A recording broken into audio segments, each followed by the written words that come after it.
This is a song I wrote in Boston between stop signs. I just want to tell you. Vince Barlow, also known as the Singing Indian, has been performing for over 40 years across North America.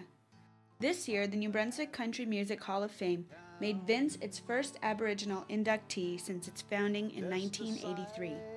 Vince's music career took off in 1974 after playing a benefit concert in Massachusetts for brain-injured children. He was asked to open for Stonewall Jackson. And I opened for Stonewall Jackson 2 shows, one in the afternoon, one at night. And boom, and then the owner of Lone Star Ranch, he says, what are you doing? I said, no, I'm not booked anywhere. He said, you know, I'm just new around here. He says, well, next Sunday, come on up. And since that landed me 9 years of opening for all the stars that come up there. That's Kitty Wells.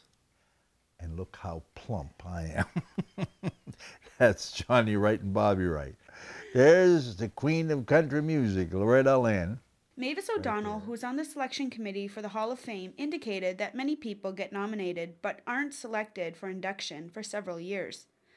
For Vince Barlow, it was a different story. There's quite a few people that you have to consider and study their bios, and you have to consider all of them.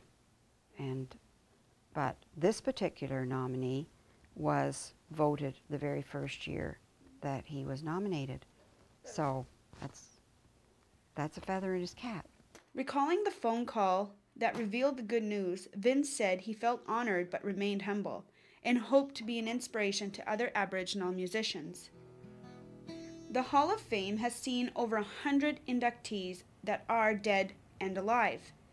The requirements are not specific to musicians, but also include agents, columnists, radio and TV personalities, and promoters who've worked in the genre of country.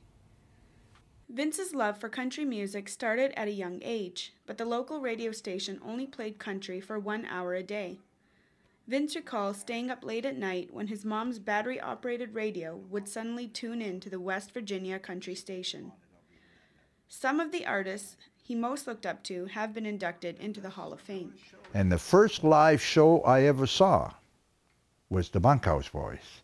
And I saw that, my brother-in-law and my sister took me to Rexton Lions Club. They were playing there at the time. I was just a little kid, I remember.